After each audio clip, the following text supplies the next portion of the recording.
Good day, I'm Theodore Henry, and this is your JIS News for Thursday, October 8. The Ministry of Health and Wellness is expanding local testing for COVID-19 to include the use of antigen tests. Prime Minister Andrew Holness says this move follows approval from the World Health Organization Pan American Health Organization. In a statement to Parliament on Tuesday, the Prime Minister said this was among measures to increase the availability of COVID testing in the country, which is an important tool in the fight to control its spread among the population. While the PCR test remains the gold standard, the antigen tests achieve a high degree of reliability at a fraction of the cost, with results being available within 30 minutes. Antigen testing will be for persons who are symptomatic and will be done at suitable sites and approved laboratories. He again indicated that the Health Ministry would be assessing and approving private laboratories to conduct COVID-19 testing. In doing so, the Prime Minister said it was extremely important that the ministry had full visibility of all the test results. As a result, all private labs conducting testing will be mandated to report the results to the National Public Health Laboratory. In the meantime, the Prime Minister says there is to be greater enforcement of protocols under the Disaster Risk Management Act. He told Parliament that the language of the new enforcement measures order under the Act have been clarified to address concerns about prosecution of those who fail to comply with the protocols. The language has been adjusted to make it abundantly clear that directions are given under the order, and these directions are enforceable under Section 52 of the Disaster Risk Management Act. In tandem with that, he says Cabinet should soon be able to tell the nation how a ticketing regime will work for offences under any order made under Section 26 of the Act. That work is being done by the Ministry of Local Government and Rural Development with support from the Ministries of Justice and National Security. Prime Minister Holness says these interventions will be paired with greater public education on the COVID-19 protocols and how they work to protect persons. The ultimate goal, he says, is to encourage personal responsibility and engender behavior change. 6 primary schools in St. James will be in a better position to take protective measures against COVID-19 when in-class learning resumes after a recent donation of personal protective equipment, PPEs. On Monday, U.S.-based non-profit organization Children of the Caribbean Foundation presented the schools with face masks and shields, hand sanitizer dispensers, and infrared thermometers.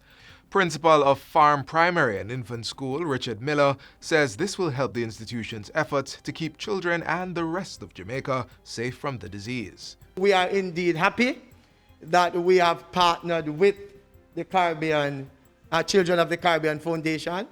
And indeed, they have given us the items that we really need to ensure that we are ready when the government or the Minister of Education should give the go-ahead to have our students engaged face-to-face. Meanwhile, Executive Director of the Foundation, Rosie Hodge Adams, says she admires the government's efforts to help keep Jamaicans safe from COVID-19 and wants to build on that. It is definitely a measure that our parents, when sending our children to school, should feel some peace of mind.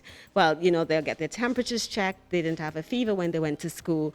The schools are doing what they need to do to make sure that the families are comfortable in sending their children to school and to ensure that the environment is safe and sanitized for our students. Meanwhile, students at the Taki High and Mile Gully High Schools will enjoy improved transportation when face-to-face learning resumes. This after the Transport Ministry donated 2 buses to the schools valued at $19 million. The donation is part of the ministry's corporate social responsibility program. Transport Minister Robert Montague says the initiative seeks to address the challenges faced by students in rural school districts. The government is doing that to demonstrate to the rest of the country that when it comes to education, there is no politics. There is no color. Because the education of our children is a national priority that cuts across the political spectrum. Principal of Taki High, Errol Basco, says his school will immediately begin using the bus to distribute learning material to students who do not have internet access. Principal of Mile Gully High, Christopher Time, says his institution will also use the bus to deliver educational material to students, adding that when schools reopen physically, their students will be able to benefit from safe transportation. More Jamaicans will now have access to road safety training via online videos. The Road Safety Unit in the Ministry of Transport is now using its YouTube channel to broadcast over 22 training videos promoting proper use of the roadways and vehicle safety. Director of the unit, Knut Hare, says the videos highlight human and vehicular factors that can result in traffic collisions, as well as information about the transportation of goods and tire safety and care. Mr. Hare says he is confident that once the safety videos are watched, the behavior of undisciplined drivers will be different. And finally, Minister of Agriculture and Fisheries Floyd Green has announced that several manga orchards will be established across the island, commencing in Clarendon next year. He says the project will start next year by putting 60 acres of mango trees into production, eventually building out to 1,000 acres. He says the project will be done in partnership with private investors to take advantage of the huge market for Jamaican mangoes in the United States. Minister Green was speaking at the recent distribution of 247 fruit trees to farmers at Commodore New Testament Church of God in St. Catherine. They are being distributed under the ministry's National Fruit Trees program. And that's it for JIS News Today. I'm Theodore Henry. Thanks for watching.